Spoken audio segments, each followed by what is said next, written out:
Iguodala to Curry, back to Iguodala, up for the layup. Oh, blocked by James. Curry, one-on-one. Irving puts it up. It's good. Kyrie Irving from downtown. The three, steps back, crossover, puts up a three. Rebound James. Second. It's over. It's over. Cleveland is a city of champions once again. The Cavaliers are NBA champions. Cleveland! This is for you! Welcome back, Cavs fans. This is part 2 of our special edition of our regular season recap. I'm Skylar Webker. He's Kevin Lynch. And we have a returning guest, Luka from RealCavsFans.com. How you doing, man? Good. I appreciate it. Is this part of my take qualify as a recurring guest at this point, the second time? Yes, absolutely. You're only the second person that's come on multiple times. We've scared most of the people away, so we got to give you credit where credit's due. I appreciate it. Glad to be back on as always. Yeah. All right. So yeah, we're coming through in our regular season recap, having a stellar, amazing regular season. Number 1 in the East, never lost it, wire to wire. All hyped up about it. Kevin, I'll let you kind of get us back on track with our game plan. Yeah, well, Luka, I was interested in your answer to the question that Skylar, Tim, and I answered at the end of part 1, and that was like, when you obviously whatever we ultimately think about the season is going to happen in the next few weeks in the playoffs, right? But if we're stopping and thinking just about the regular season, arguably the most enjoyable Cavs season in their history, like, what is one of or the first thing that pops in your mind? So one of the things, I can get into the stats, but before I get into the stats, there was an article that John Hollinger put out on The Athletic the other day that I think really struck a chord with his Cavs season. So he was talking about the Suns season and just how that kind of fell to pieces. And I wrote down a few quotes that I'll read that I think really stuck out and kind of encapsulated, I think, what this season was about. So it was kind of talking about patience and how critical it is to team building. So quoting Hollinger, he said, patience. If I could boil it down, one thing that separates the winners from the suckers in the NBA, that's it. And he went on to say as well, patience costs nothing, requires no advanced degree, special relationship, or analytics guru. Yet, I'd argue it's more important to running an NBA franchise than salary cap management, scouting, or anything else. The simple ability to wait things out rather than jump in recklessly and sacrifice future success for fleeting short-term gains is a massive difference maker. So I think one of the first things that comes to mind when thinking about the season is patience. I know Cavs land in general was itching for a move, and we were wrong on some stuff, whether it be Allen, Garland, anything else, but the ability to stay consistent with what he believed in, I think that's the first thing that jumps out. Not to sell low on Garland, not to break up the bigs, to keep things as is and really make this a sustained winner by not sacrificing future assets, by not selling low and being in a worse position off. But the patience to do that, I think, is really what struck a chord. Statistically, you guys probably read off a lot of these stats, but second most wins in franchise history, best offense in team history, second best offensive rating sorry, rephrase that, a top 20 offense in league history, and that's according to relative offensive rating. So what that does, it adjusts for league-wide averages. So obviously, folks in the 70s, 80s, that offense and league-wide is a little bit different than the 2000s and even current day. So the relative offense rating that Basketball Reference has kind of adjusts for league-wide averages, and the Cavs were top 20 all-time in offense. This is a offense going back to last year was negative in relative offensive rating. Now, obviously, there were a lot of injuries and a lot of things that could have went wrong that did go wrong. But to make that jump to go to one of the top 20 best offensive seasons in league history with mostly the same roster, I don't know what else needs to be said about that. Damn, I'm fired up now. Yeah, that was a way better answer than any of the three of us gave. I will say that way more prepared and detailed. Now, I'm glad that we're not doing our answers right now. We left it at the latter half of the show yesterday. Well, yeah, the other thing, before we get into the main question that we want to talk to you about, the last time we had you on was like the lead up to the trade deadline, and we did a really great show where you gave us all kinds of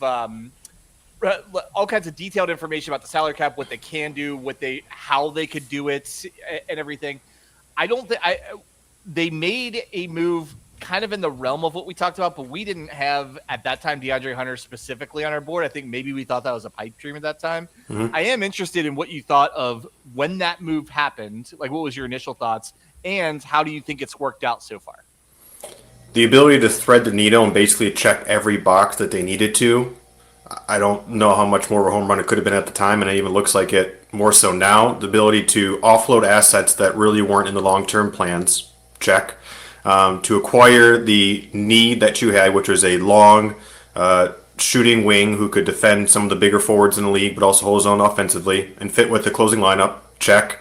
To be able to duck the luxury tax this year, to extend that repeater clock and not start till likely next year, check. To not give up any future assets outside of a few seconds, no first, even Craig Porter, they didn't have to include him, or Jalen Tyson, which I know we thought a lot about, check. So just from the periphery of the ability to do that, the timing of everything, I don't think it could have gone any better. And I think being reminded of that and seeing what the Cavs were last year, watching the Magic Hawks playing game and seeing LeVert and Yang close the game out with the Hawks. This was before Trae Young got ejected, but that was who they had to go to, and that's kind of what the Cavs had to go to last year. And looking at the box score, Georges and Karras were 2 to 3 worst plus minuses on the Hawks in that playing game. So going from that, going to DeAndre Hunter was fit in flawlessly. I know the Fear the Sword guys, they've pined for more core 4 plus 100 minutes because of how well they've done net rating wise, and that they've done fantastic,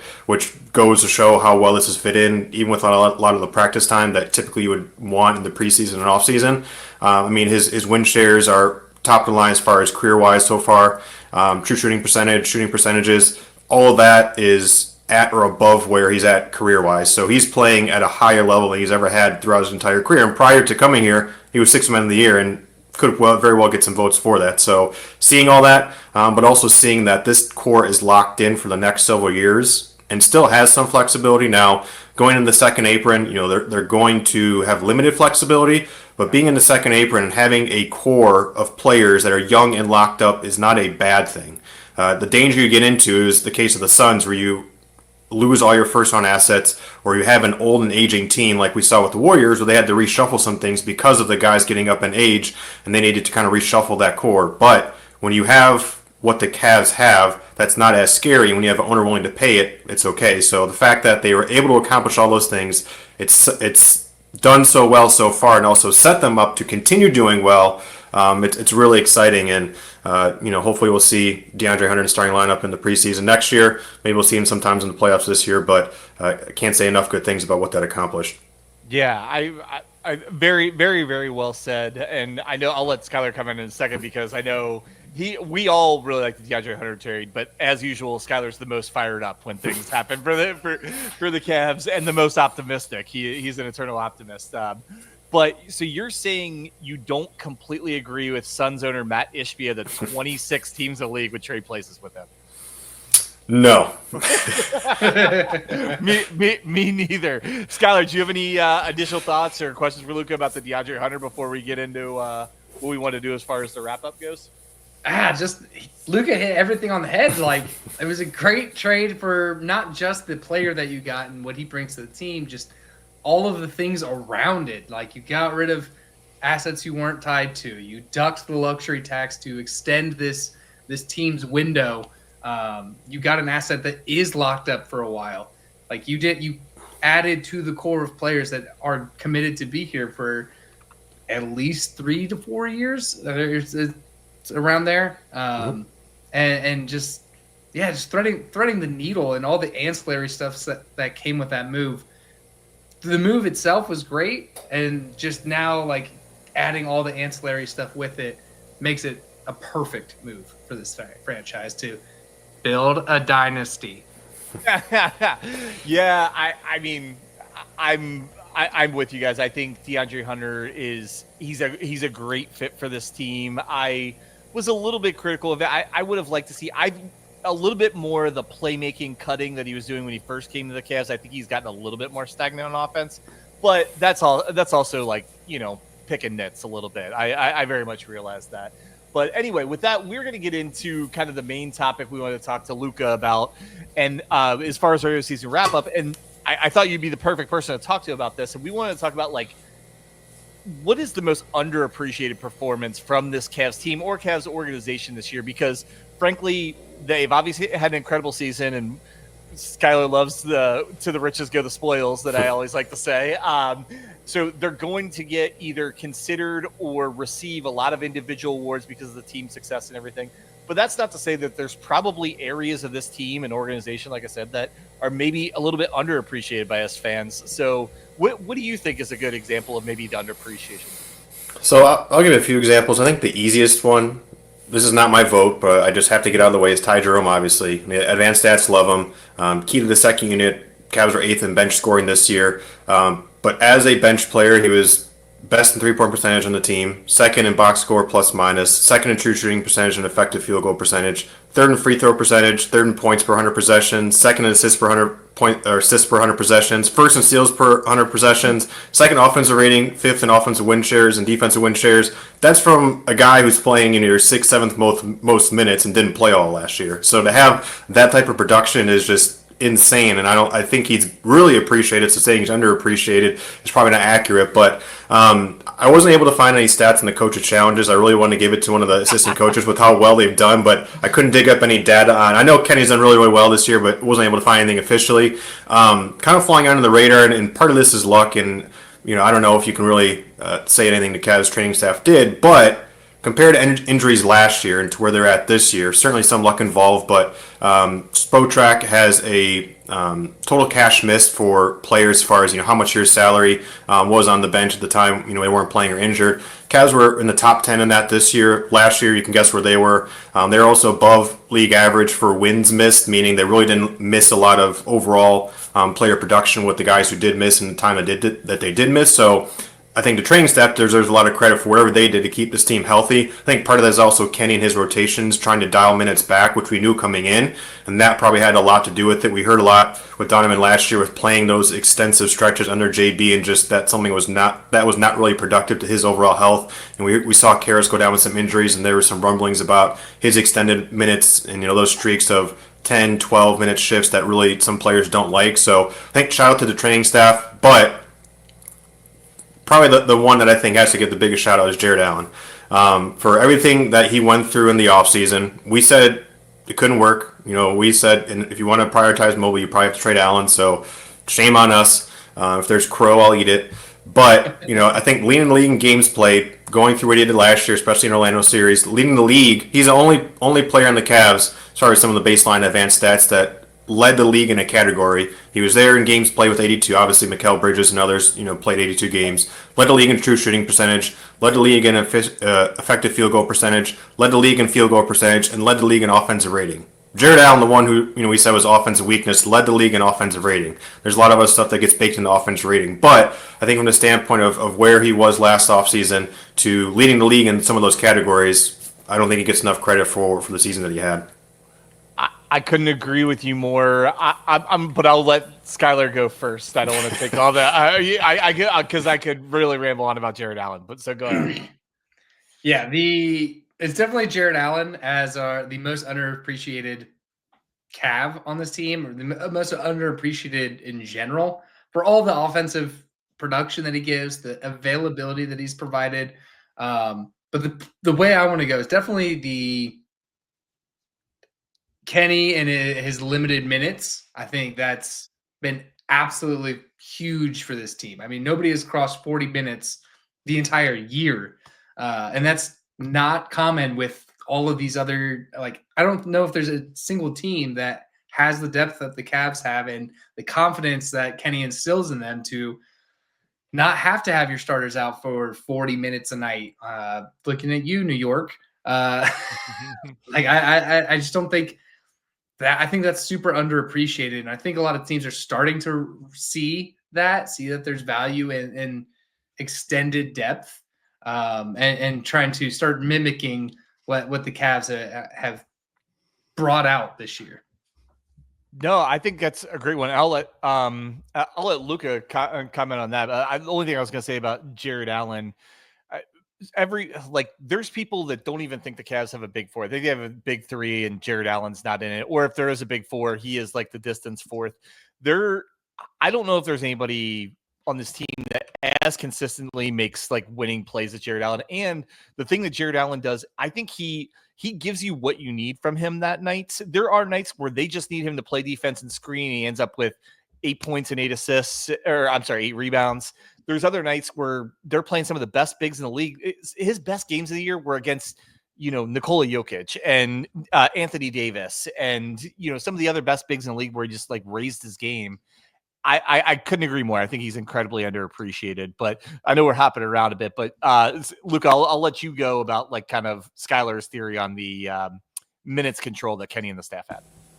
Yeah, I mean, to his point, we're seeing some of that across the league where, with the Thunder or other folks, that they're understanding the powers in the bench, and it's a long season. And we saw Steve Kerr come out and say 82 games is too long, and so trying to preserve the team for greater things is part of playing that bench. And look, this is really the same bench that they had last year, so it's not like all of a sudden some new player, Ty Jerome, new in a sense of not being available, but this is really the same bench. And I think part of developing a team is instilling that confidence that Skylar kind of mentioned in the bench. So a lot of credit goes to Kenny into inspiring confidence in the team, not needing or feeling like there's a crutch to go to a player like we saw JB last year. Oftentimes it would be a run, automatically Garland or Mitchell would come back in and didn't even give the bench a chance to kind of prove their chops. So I think being able to inspire that confidence, which we see Steve Kerr do so much in Golden State, bring a lot of those young guys out, some of the undrafted guys, giving them run, giving them confidence, that really being a boost. We saw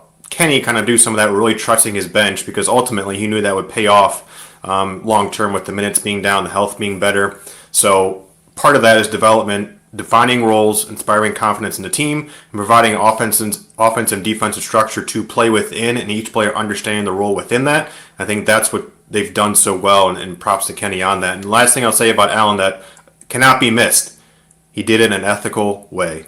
Ethical basketball. Let him meow.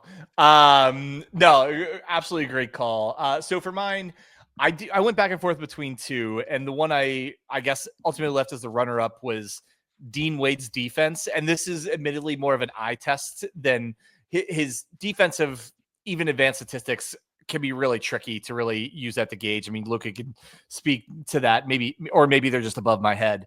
But eye test wise, I actually think Dean Wade's the second best defender on this team next to Evan Mobley. I think he is incredibly versatile on the defensive end. I think he just makes a lot of like plays that don't end up in the stat sheets, like winning plays. The fact that he can float anywhere from center to like guard, some of the quickest guards in the league on switches and hold his own.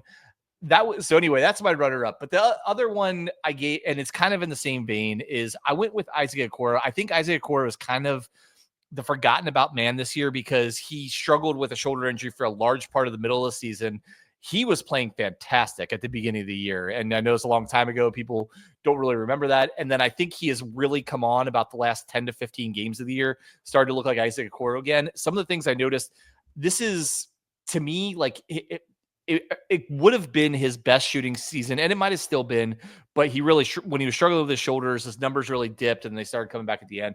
But he also like started really adding some playmaking to his game. They started using him as in the pick and roll and have him like flash to the free throw line and get the ball and actually have him kind of run, do high low with Mobley and Allen. I thought it was a really interesting wrinkle, and a wrinkle he's really good at. He also started doing a lot of cutting off the ball. And this is all, and with Isaac, it's always talking about his offense because his defense is going to be like top notch as far as, perimeter and guarding, smaller guards on the team. He is the best guy equipped to do that, and a guy that they're really going to need in the playoffs. So, Luka, I'll go to you first. Whether you want to talk about Dean or Isaac, what do you think? I'll touch on both real briefly. So I think Isaac, unfortunately, that injury really kind of stammered his progress. We saw the same thing last year. He was doing so well, got injured, and then really took him a ramp-up period to get back to where he was. So I really wish we would have saw him consistently throughout the year because the core four plus him was honestly one of the better starting lineups that we saw, even though, some people may not believe that, especially offensively, it was a really good lineup. But As far as Dean goes, the stats do back that up, Kevin. So what you're seeing is correct. Looking at B-ball index right now, even the difficulty of some of those matchups. So percentile wise, he was 81st percentile percent of his time guarding stars, 87th percentile and percent of his time guarding starters. So when he's on the court, he's taking on the most difficult matchup.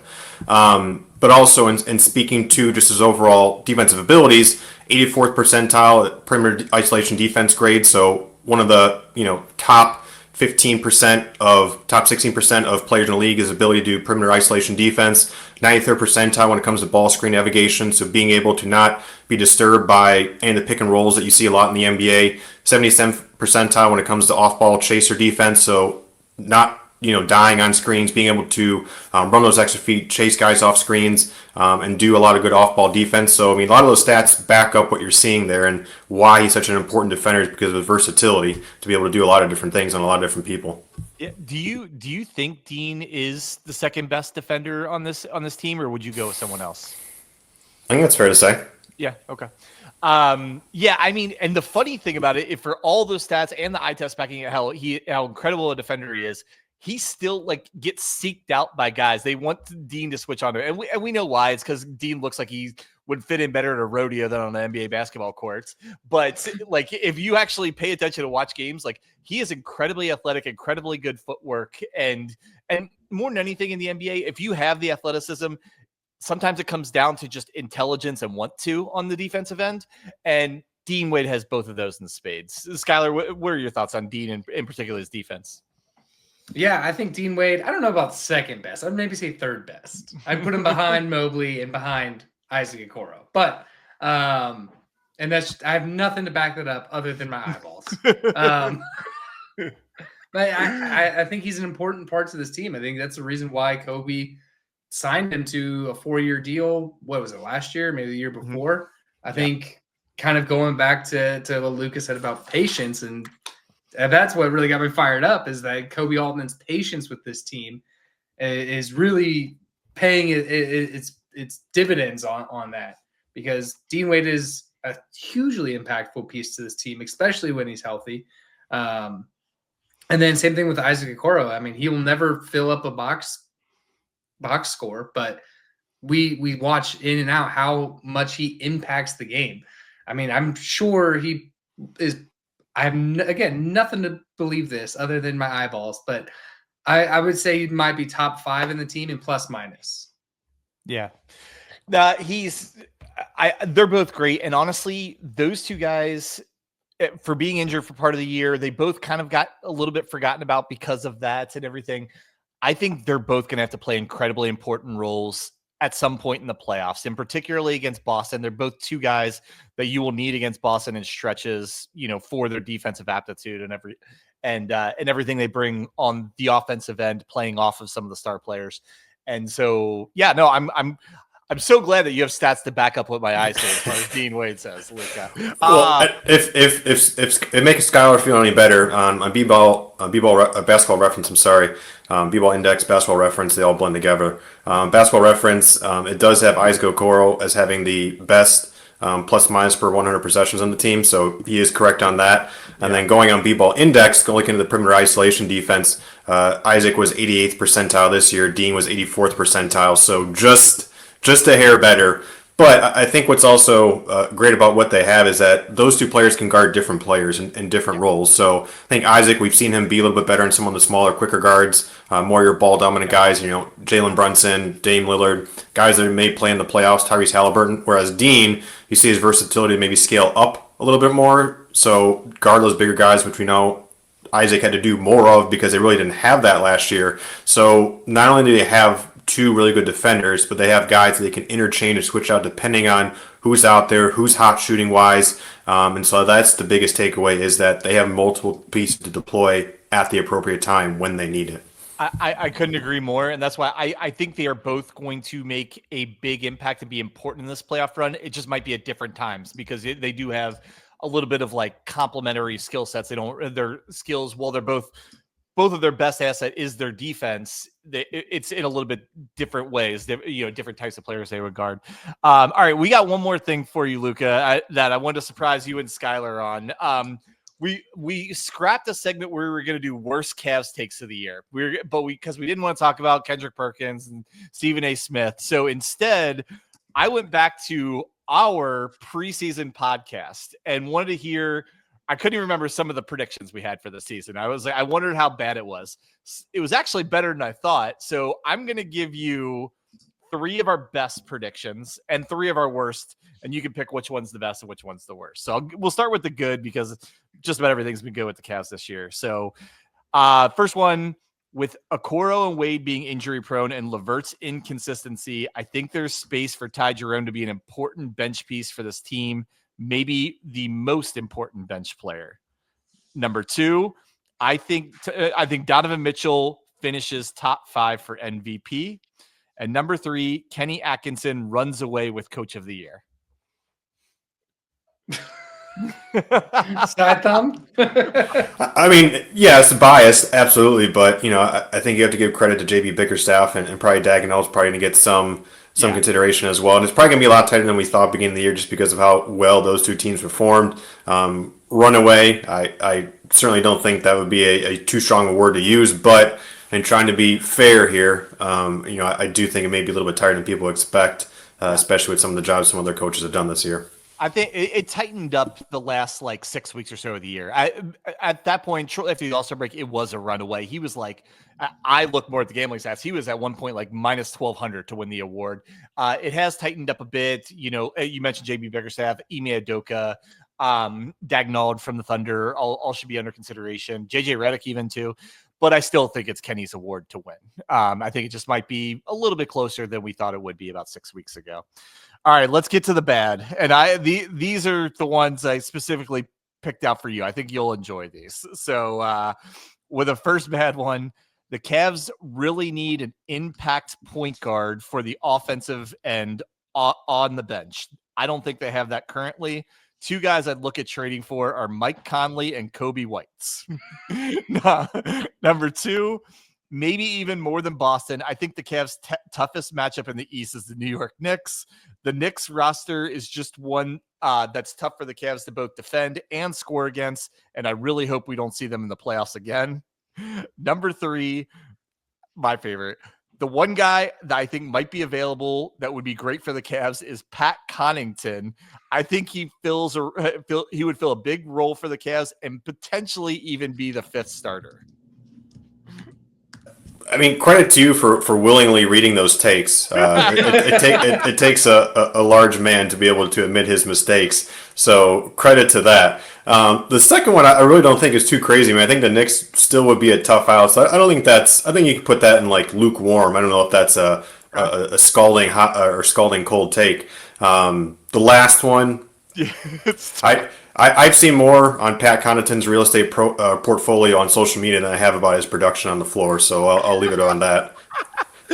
Yeah, I mean, he was obviously an important role player for the Bucks a few years ago, but man, doesn't look real good right now, and there's no way that guy would crack. I don't know if he would have played in that Pacers game 82. I don't know if he would have cracked the rotation in that game for the Cavs. So with that, Luka, thank you so much for stopping by. We really appreciate you doing this. Any thoughts on the playoffs or things that maybe Cavs fans should look at in the playoffs that, us casuals might not notice on first glance? Yeah, so definitely planning to do some team breakdowns once we get the opponent final lines and real Cavs fans. So we'll be putting that up all series long as well as game previews. So be on the lookout for that. Otherwise, I think playoffs, just really seeing how this team performs in the clutch. We saw how well they did throughout the most of the year. Towards the end of the year, really, some stuff tailed off, but ultimately that's going to be a big determinant. We reposted some stats here within the last couple of weeks about how well the Cavs have been a half-court team, and ultimately the playoffs become a half-court game, and so their ability to execute half-court offense, half-court defense is really going to be the determinant as far as how well they can perform consistently when it comes to Boston, New York, Milwaukee, whoever they play in the Eastern Conference. So I think that, look at their half-court play, but ultimately what I would say is don't get too carried away about trying to put expectations or pressure on what this should be or what the end result has to be. We've seen the last few years with how things have went, whether it be with injuries with Jared Allen or others, or Donovan Mitchell or Darius Garland. There's so much that can happen in the playoffs. So saying immediately from the beginning of the playoffs that if they don't do this, then therefore it's a fail. Let's see how it plays out before making that determination. And one other plug we'll make, and open it for your guys' discussion as well. We just did a little bit of a chart, a little bit of a sample size as far as when stars kind of made their first NBA finals. On average, it was about their fifth NBA season, and I think it was their third or fourth playoffs, as far as about the fourth playoffs, fifth or sixth NBA season. You have Evan Mobley in his fourth NBA season, Darius in his sixth, Donovan in his eighth. Evan Mobley, Garland, they're in their third NBA playoffs, Donovan Mitchell in their eighth. So, I mean, they're right on schedule. We saw how long it took, like the Boston Celtics to kind of break through that ceiling when it comes to that core and that team. So they've done so well. The expectations are higher, as they should be, but let's see how this plays out before automatically saying XYZ happens, therefore it's a failure or it's a success. Let's see what the playoffs bring. One clarifying question about that, like when you say like the average is like the fifth season for a star player to make the finals, what time frame is that? Like the last 10 years history of the NBA? What is the time frame there? Yeah, so I mean, just did a real quick look at some of the guys who made the finals. So Tim Duncan, Shaq, Kobe, LeBron, Durant, Tatum, Curry, Giannis, Jokic, Nowitzki, and Garnett. So just a small sampling of guys over the last 10, 15 years. Because, I think there's a narrative out there that Cavs need to win it this year or else, where the build-up takes a while. I mean, even Jokic, it took him 5 NBA playoffs to make it to the finals. It took Garnett 9 NBA playoffs and switching teams before it makes the NBA finals. Some of these other guys, historic legends like Shaq, Kobe, Duncan, LeBron, I mean, it didn't take too long, but because they're all-time greats. But I think for mere mortals, Garland, Mobley, Mitchell, it takes some help, takes the right situation, the right circumstances to make it. So let's see how this plays out. But if something doesn't happen, it doesn't automatically make it a failure. Success takes time in the NBA, and as we let off the show with, patience. Yes, no, absolutely. I asked that question because it makes sense. You looked basically at this century of NBA basketball, but Tim Duncan's a lot different than Evan Mobley, because Tim Duncan didn't enter the NBA until he was 22 years old, and Evan Mobley did when he had just turned 19. So I was more thinking in age. It sounds like my guess is the age would be somewhere in the 25, 26, 27 range on average. And like you said, that's kind of the average age for their 4 stars. So hope all the stars align. Skylar, you got anything else for Luka before we get out of here? Man, I can't wait for the playoffs, because I love your content. I love what you put out on X. I love reading what you guys put out on your website, and it's just going to get so much better here in the playoffs. Yeah, absolutely. Luka, as a compliment, not only do you have great content, you have great. Your content is good for someone who has a desire to learn more about the analytics of the game. You don't start it out at such a high level that you can't understand. You're like reading Mandarin, and so you just quit. So I really appreciate the kind of, it's educational. It's kind of build up your knowledge base, and then it gets, a little bit more complex all the time. So my understanding of analytics has grown a lot from like reading you guys, from reading Keith Smith and the Spotracks and everything. So if you're not already, definitely go check out Real Cavs Fans. And Luka, thanks again for coming on. Always love having you back, and maybe we'll have you back if things start going really well over this next 6-7 weeks. No, I appreciate you guys always. It's always fun hopping on the stream, and hopefully be more of a recurring guest, and it could be 3 times instead of 2 times. Yeah, absolutely. 3-peat. Yes, exactly. No, we have not had a 3-time guest, so it's a race to get to that. All right, thanks again, Luka. We're gonna take a quick break, and we will be back with Wes from the Land on Playback. Stay tuned. And welcome back to this special edition of the Block the Shot to Stop. We are doing our regular season review. We're right in the middle of part 2, and we have another guest join us, Wes from the Land on Playback. Wes, thanks for joining us here today. Thanks, guys, for having me. This is an absolute pleasure. I know we had you guys on Playback a couple games ago, which was awesome. I know the folks enjoyed it, so I'm happy to be here with you all today. Yeah, no, I enjoyed it as well. And I know I talked about it very briefly on the show, but like, Why don't you tell us a little bit of the origin story about your Playback channel and, what people can expect if they want to stop by? Sure. So this is our first season doing the land on Playback. We've done every Cavs game since, about the beginning of December. We've started doing the Guardians games because Playback's an MLB partner now. It began because, my friend Brandon works for Playback. They're an awesome sports watching app that basically provides alternative broadcasts for content creators to do their own broadcasts, watch games with their community. It's a real interactive sports watching experience. For us at the land, we're 5 friends who grew up in the same town in the Cleveland area. Now we all live in different areas around the country. And through Playback, the 5 of us started watching Cleveland sports together. And we're like, this is awesome. It's like we're at a sports bar together. And so we said, why don't we try to provide this for people elsewhere, for Cleveland fans like us who are around the country, don't have a community to watch games with. And that's why we started. We're growing modestly, but consistently. And the best comments we've received are from folks exactly like I've said, around the U.S., around the world, who have said, hey, this is a lot better than watching Cavs games on my own or through an illegal stream. It's been a great success. We hope to keep going. And as someone who doesn't currently live in the Cleveland area, it's been really great to be engaged with Cleveland sports on this level again. Yeah, and I would agree. And I think it's fun for everybody. If you're watching the game at home, tune in at least for a bit with the land and check it out. But I would agree with you, especially the people outside of Cleveland. I'm somebody who's moved around and I have friends kind of all over the country. And so kind of like your ideal demographic of like, it's a way a lot of my friends stay connected by playing video games together. I'm not a gamer. So this is kind of like the sports fan version of that to me. Right. And so I think it's a really nice thing, a really cool thing. And I'm glad we got a chance to meet and kind of, connect here.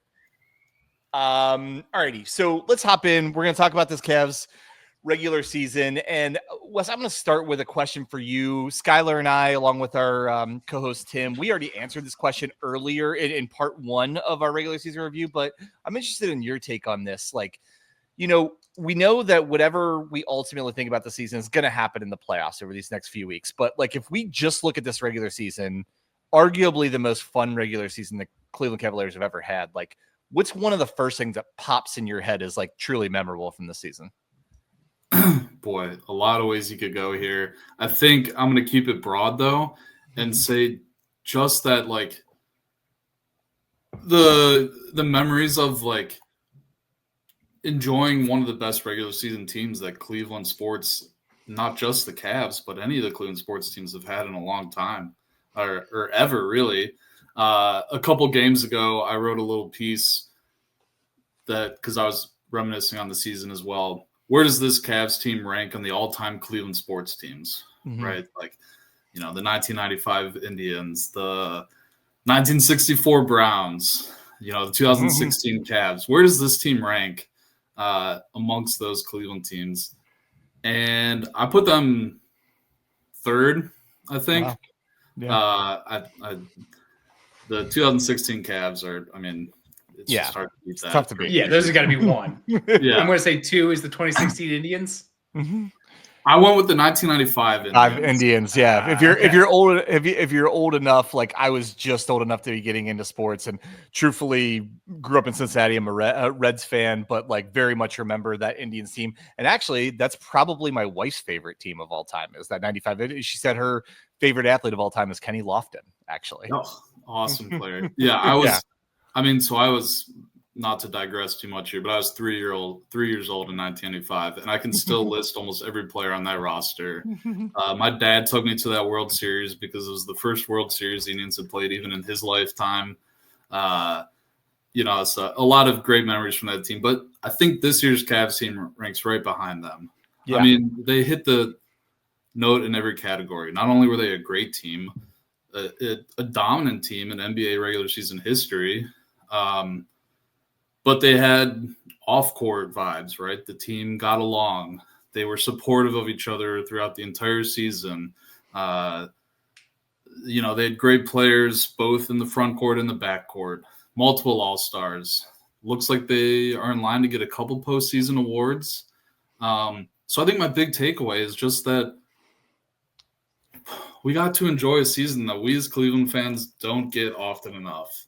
And it makes me even more happy what I talked about earlier, sort of this being our first season where we've played every Cavs game. Like, what an awesome first season. I'm so thankful for that. And I'm not exaggerating to say that this will be like a lifetime memory, this Cavs team. So yeah, maybe it's generic, maybe it's a little optimistic, but I'm a hopeless optimist. But yeah, I just think this Cavs team was a joy to watch from beginning to end.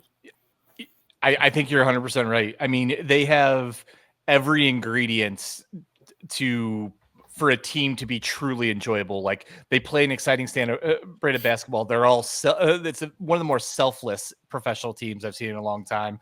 The personalities, you said, obviously the winning. That was Skylar's answer to this was simply the winning, which is a very good answer. Like, I like it, straightforward.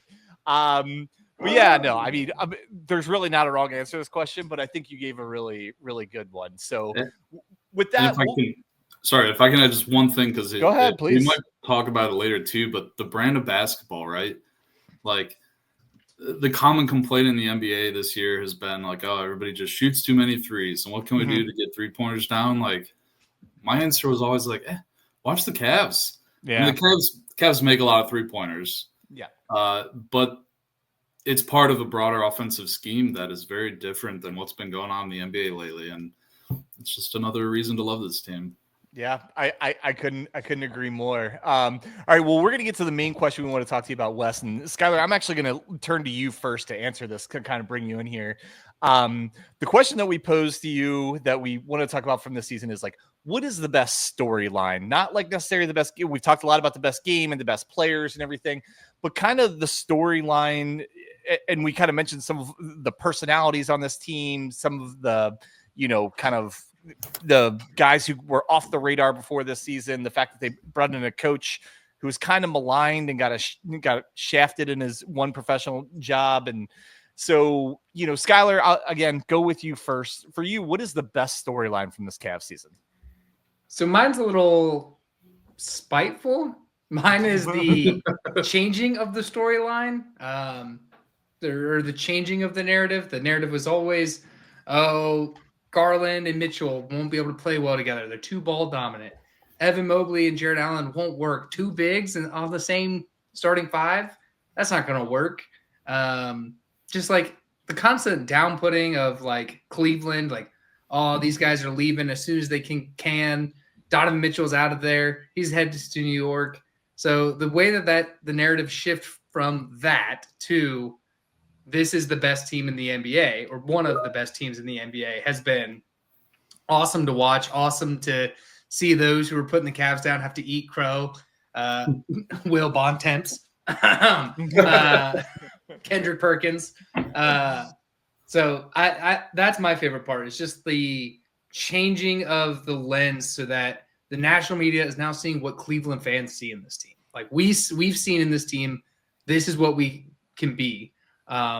We just needed that Kenny Atkinson to like unlock it to the next level. Yeah, it's a great answer, because it was a storyline that we talked about coming into the season. I mean, it was, in fairness, it was a real storyline because yes, if Mobley wouldn't have developed the way he is, the way he has, and been able to play more on the outside, both shooting, driving, he doesn't work with Allen. Like his development makes it so that those two can work. Garland and Mitchell, is never that they couldn't work together, but they didn't work together as well in the past. They did a lot of like your turn, my turn. And we see in the NBA that happens on a lot of teams, and it never seems to work out super well.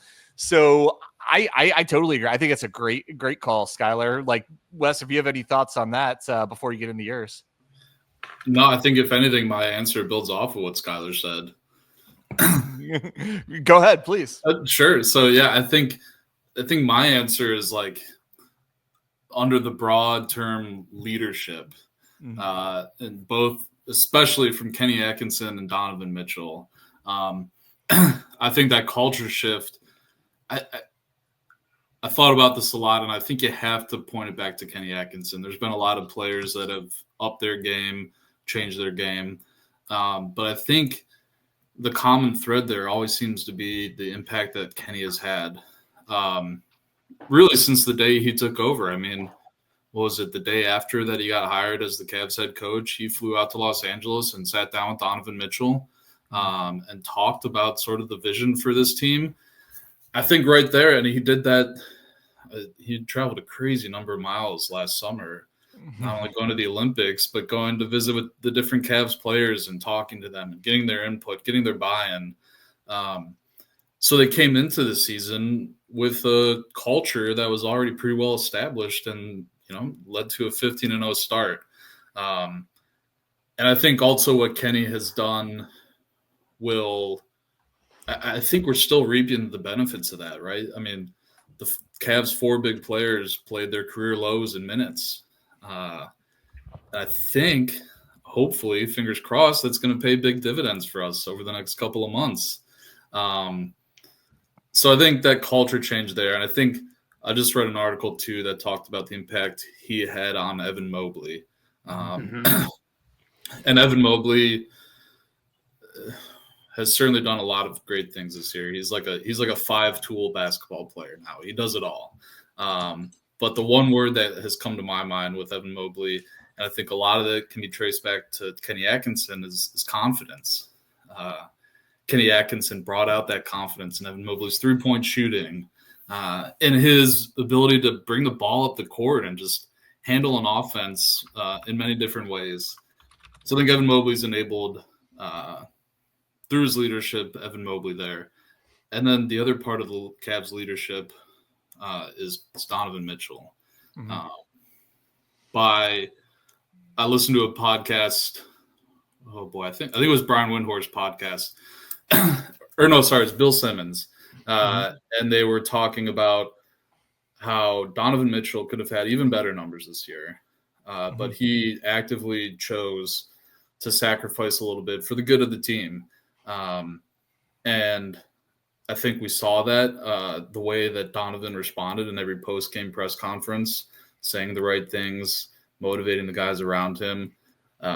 He was really bought into the team. And I think that brought up everybody around him and it raised the Cavs level. And so I think those two guys and their leadership is the big storyline for the Cavs this year. You couldn't have nailed it more, and I'll let Skylar answer in a second. But literally, I wrote down 5. The top 3 were like Kenny Atkinson's impact, Donovan Mitchell's maturation as leader, Evan Mobley's leap. You touched on all 3. Somehow you wrapped it into one. So, and I know Skylar's not going to fight you on Kenny Atkinson, so I'll let Skylar react first.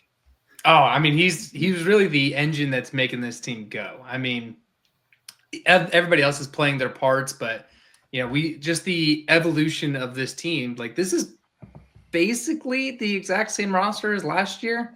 I mean, plus Ty Jerome, plus DeAndre Hunter, essentially, but this is the same team as last year. And what they're able to achieve and be under Kenny Atkinson, and not just on the court, just off the court stuff. These guys seem like they're much more together and we talked about it all year, how this like kind of feels like a college team in the sense that he's making this game fun for them. Totally, just bringing them together and really making them go.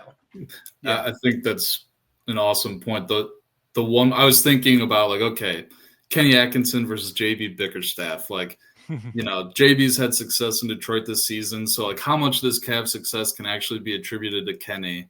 And I think the answer is a lot of it. And the player that sort of swung my perspective of it was, oddly enough, Isaac Okoro. Like, because you just mentioned it, the Cavs have the same roster basically this year. I mean, until the DeAndre Hunter trade that they did last year. But the results are way different.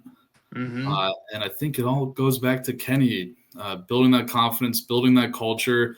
And with Isaac Okoro, right, he's all of a sudden, he's not standing in the corner just shooting threes. Yeah. He's a bit of a playmaker. He's doing more things on the offensive end than he would be doing if JB Bickerstaff was still the coach. And yeah, so, I mean, God bless Kenny. I mean, it's a great call, and you're right. And I do think some of the credit like that we give to Kenny should be acknowledged for the players, because there's a lot of players in the NBA or in professional sports that won't listen to the coach even if he's the best coach in the world, right? So they put a lot of, and that credit goes to players. It goes to Kobe Altman who kind of designed this team before Kenny even came on board.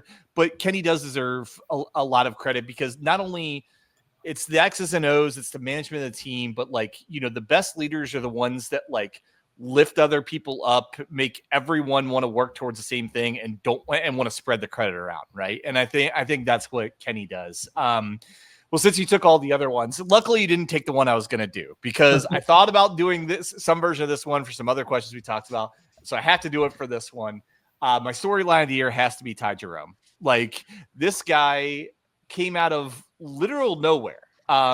He was arguably possibly on his way out of the league if he didn't have a good year this year, right? I mean, he's averaged 7 points a game. He's never his first 5 years in the league, never played more than 48 games in a season, below average shooting numbers for the NBA. And then this year, he has the combination of health. He got Stephen Curry's ankle braces to keep his ankles intact and stop turning them as much. And like I said, fell into the perfect team, the perfect situation, and took every advantage of his opportunities. And just the fact that this guy, again, came out of nowhere to where, in my eyes, was the most efficient and impactful bench player in the entire NBA. I don't know how you can't, just love that storyline, love it for Ty, love it for the Cavs, love it for the NBA, because who doesn't love a good, he came out of nowhere story. Skylar, sorry, go ahead. Yeah, I mean, we are big Ty Jerome stands around here. Yes. Yes.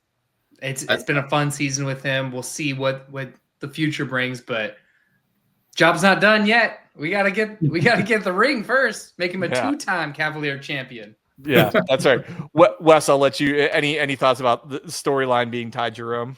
I think it's a great one, and I think it highlights another aspect of this Cavs team that we haven't talked a whole lot about, which is that bench. And Ty Jerome is the linchpin of that bench. Yeah. And he is, boy, if you're just talking about watching basketball, like, he's all of a sudden now one of the most fun players in the NBA to just watch and hit these insane float shots. Yeah.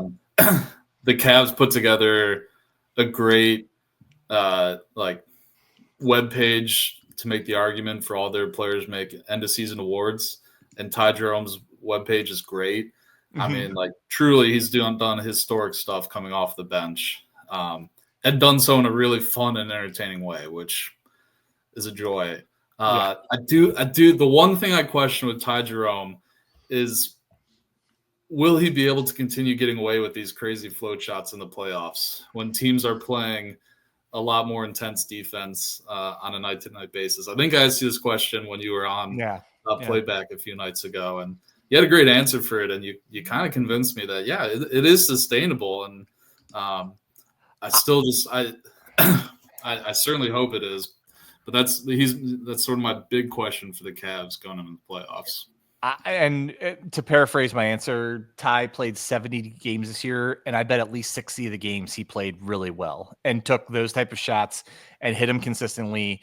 And towards the end of the year and pockets of the year, especially games where Mitchell and Garland are out, there's games he's getting guarded by Matisse Thybulle, by Dyson Daniels, by like the top perimeter defenders in the league, and he's still scoring against them. And so, like, yes, I think everyone's efficiency numbers dip a little bit in the playoffs because of what you said, the intensity, you don't get as many foul calls, things like that. But I fully expect him to still be effective in the playoffs.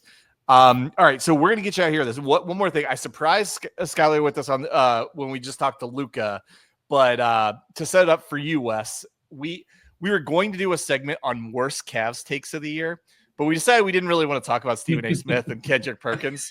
So I improvised, and I'm going to give you, I went back and listened to our preseason episode, the season preview episode, to kind of put an end cap with this in the wire-to-wire fashion that the Cavs have been in. I'm going to give you our hit rate was unbelievable. It was actually hard to find bad predictions. Like, and these are all on the record. Everyone can go back and listen to the preseason episode. You know, I'm not making it up, but I'm going to give you 3 predictions that we made. Each of us made one of these, and you get to pick which one was the best. They're all really good. Okay. So, one preseason prediction: Evan Mobley makes all defensive team and at least 3rd team All NBA. I'm going to guess 2nd team All NBA. Number 2, the Cavs will have more All-Stars than the Boston Celtics. Number 3, Kenny Atkinson will be coaching the All-Star game because Cleveland will have the best record in the East at the break. Well, am I supposed to poke holes in those? I mean, those are great. Which is your favorite? I was shocked as anybody because like it feels like a lifetime ago, the preseason episode. But I went back and listened to it. I'm like, we said this stuff? Like, I don't even recall it. Does one of those stand out more than the others? Oh man.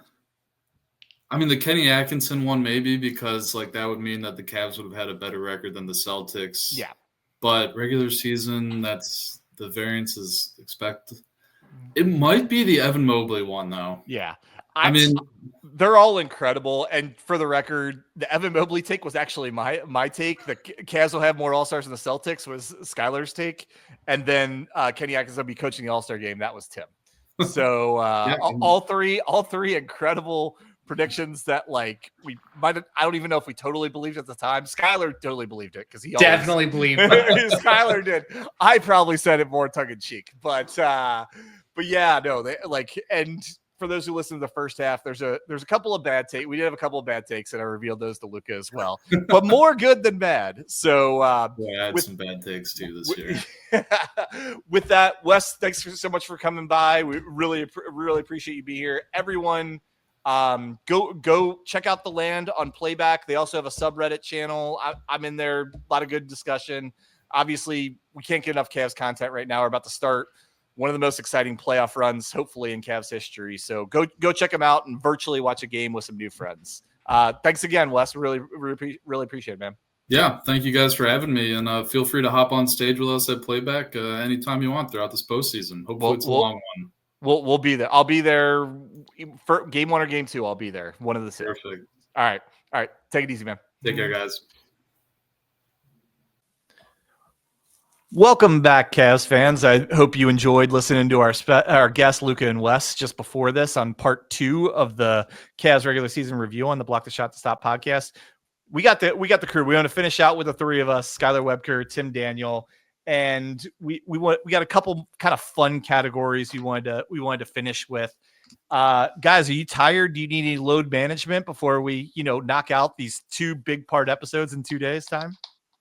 Always. All right, so this is kind of a fun question. And this team, I in addition to being so good, I feel like this team is incredibly charismatic, right? There's a lot of really interesting personalities. They're always joking around. They're a very good team for beat reporters to get interviews from and everything. So we thought a fun question would be, which Cavalier player or coach had the best quote of the season and what was it? So, Tim, what is your favorite quote from a Cav this year? I'm going to go a little off the ordinary. I'm going to go Darius Garland when he did his press conference for being announced as a 2-time All-Star. And he referred to himself, and I quote, as a soldier. And he referenced that last year when he broke his jaw and he lost all that weight and he really struggled with his play. He said, I couldn't talk. I couldn't eat. I'm a soldier. And one, it's just so swagtastic that like, it's just like being that guy who's just like, yeah, I'm going to say it. And I'm that confident myself to say it. Mm-hmm. I gotta tip my cap to it, man. I gotta give him his flowers. That's a good one. I remember that podcast. I remember that interview distinctly. I actually think there was another quote or 2 out of that interview you could have used. Skylar, what's one of your favorite quotes that a Cav said this year? All right, so I got 2. One, please, like a serious one, is definitely when the first game against the OKC and they're interviewing Kenny as they come back, and he's not worried about like, man, isn't this great? Isn't this like, this feels like playoff basketball? This is awesome. It's by far the game of the year in the NBA by a mile. But just the fact that he was able to kind of just enjoy the moment, being there, and just like, this is fun. This should be fun. I love that. And I think that's a big reason why these guys go with Kenny is just stuff like that. Yeah, no, that's on my list as well. That's a great one. What's your other one? The other one was one of the post-game interviews when it was Tristan Thompson, Georges Niang, and AC slipped up with get that weak stuff out of here. He didn't say Whoopsie. stuff. Yeah, and didn't they call him AC After Dark? I think George called him AC After Dark, and that happens. Oh, that was I remember that was a great one. I got to use. Oh, go ahead, Gavin. No, go ahead, Tim, please. I was going to use, I couldn't remember the exact word to use, but I was going to use the Garland one after, I think the Laker game in Los Angeles when Jared Allen had that huge game. And they're all in the post-game interview all together. And he's like, yeah, we got 4 All-Stars. Yeah, like just awesome, like team camaraderie. So fun to watch. Yeah, no, really good. And I got a bunch of good ones. This is actually one of the hardest questions to pick my answer from. But I loved this question. So it was just a few weeks ago, the night that they did the Max Strus bobblehead. They interviewed Max, and like he always seems to be, Donovan Mitchell is right next to the guy being interviewed off camera or on camera. But in this case, he was off camera. So he's standing right next to Max. And they asked Max, like, how do you feel about your bobblehead from, your winning shot last year? And he's like, yeah, I love this bobblehead, and I mostly want to say that none of this would have happened if Donovan Mitchell was in the game, but he wasn't. So I got to take the last shot for once. I'm 1 for 1. Maybe we should try it again. That's a pretty good one. And the whole time, Donovan Mitchell is just off camera, but you can hear him like, wow, you went there. Wow, come on. And so I just thought that was so funny. And a lot of the best quotes are when one guy's saying it and there's another guy next to him reacting. I mean, you see that with Garland and Mitchell all the time. We see it, Jared Allen gets in that mix. Like, those are typically the best quotes when you not only have something really funny happen, but another guy is there to kind of react to it in that way. So I love that quote from Max. And Max is not a guy you get a lot of like really great quotes from, even though he's a personable guy. So I really enjoyed that one. A few of the other ones I had, and then if you guys have any additional ones, I had the one with Kenny. I thought that was Kenny's best quote of the year. One of my favorites, Tim, was the game that we were at on the day that we all did our live show. The Cavs played Portland in one of the worst officiated games I've ever seen. Tim and I were at the game. It was just not that the Cavs were getting cheated, just the rest were terrible and just like killed the whole flow of the game. And the Cavs ended up coming back and winning in overtime. And after the game, Ty Jerome was asked about the officiating, and he said, I thought the refs were really bad tonight, especially Natalie. And the next day he got fined for that. So, I thought that was great. The New Orleans game earlier in the year when Donovan Mitchell got fined for saying something about the officials? Yeah, he said because he kept asking like where we were in the league as far as free throw attempts. And at that time they were the lowest team as far as free throw attempts. And so, yeah, he got fined then. Another great Darius Garland. And Darius Garland, if we're giving an award for most quotable player, it goes to Darius Garland. Yeah, in my not opinion. even close. Yeah. But he's like, he's like, when they asked him if he should be an all-star, he's like, I'm going to be as humble as possible. Yes, I should be an all-star. And I just thought that was good. And then the one other one I have here that I don't know if we know for sure who it was, but whoever came up with "Let Him Meow" and made the shirt for Jared Allen, I thought that's incredible. That's an incredible quote. That's good stuff. Like that's amazing. Any other quotes or interviews or like anything that you guys remember? Go ahead. I've got to say it because he's my guy and I've already done it. But at the All-Star game when Evan Mobley was asked who will be the best player in the league in 5 years, and he said either me or Wemby. Just straight swagger. I'm like that. I am him. Yeah, give me that dude on my team any day of the week. Yeah, that was a really good one. And Evan said it in like how he says it super deadpans, like not no, super, like Kirk smile. yeah, No. not trying to be funny, not trying to be overly serious, just kind of like I'm just stating a fact kind of thing. So no, I mean this team is so fun, and they'd be a good team to go back and listen to some mic'd up sessions For from, sure. especially during those winning streaks. All right, one more I wanted to get to here. And we'll go to you first, Skylar. A little bit more serious, but like we've talked a lot about, the biggest change in this team from the last couple of years was Kenny Atkinson coming in, and like we've given Kenny a lot of flowers and talked about different things, but like overall, if there was one thing about Kenny Atkinson that you think explains his success with this team and being able to take the Cavs from a pretty good team to a great team, what do you think is that characteristic that Kenny has? I think it's just, and not to be like too business or formal about it, I think it's his resume that really helps him connect with these guys. Being on Ty Lue's staff, being on Steve Kerr's staff, being a head coach himself in Brooklyn, and just so on and so forth. Like I think he's got the pedigree around himself and just being around the league and absorbing all of these coaching styles and all of everything that he has, just being on everybody else's staffs. I think that really helps him connect to these players. It really helps him pivot on some stuff. How many times do we say like this team can beat you in every different way? I think a lot of that has to do with being on all of those staffs and winning at the highest level. Silver medals in the Olympics this year too. Yes. Yeah. I thought that's a great call, and I apologize. I can't remember who wrote it, but I read a really good article recently about, because a lot of people talk about the Cavs' lack of playoff experience, most of the players in their team, but like, does the amount of experience that Kenny Atkinson had balance out some of that? For sure. Because Kenny, you're right. He, other than maybe a Steve Kerr or a Eric Spoelstra or something, has about as extensive and unique of experience as most NBA coaches. And so I think that's great. Tim, what do you think is Kenny's single best skill for making this team so much better? I think just the inability to just kind of stay calm the whole time. Doesn't get too high, doesn't get too. Now he has gotten some technicals of late. He did get ejected in that one of those final games, but it takes a lot for him to get to that point. And so you talked about great mic'd up moments during the Boston game, the epic comeback, that Friday night game on ESPN.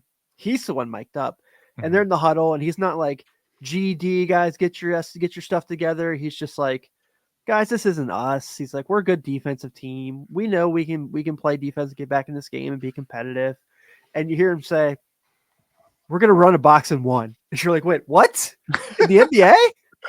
And it worked, by the way. They ran a box and one against the Boston Celtics, and it worked in the National Basketball Association. It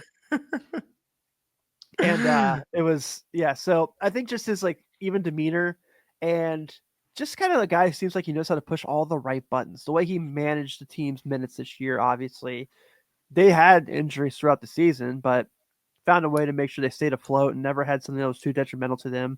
Even Mobley has a stretch he misses 3 or 4 games. Mitchell has a couple stretches where he misses a few games.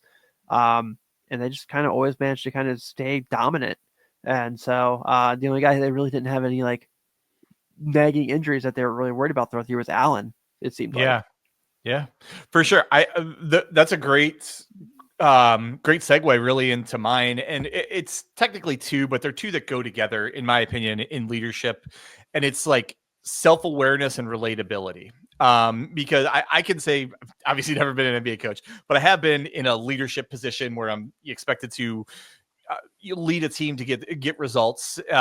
And I think Kenny's ability to be relatable and self-aware. I mean, there's a lot of articles talking about like that when they had practice and he's trying to get them to like run out of bounds underneath the hoop plays. And Darius Garland's like, we need to go home.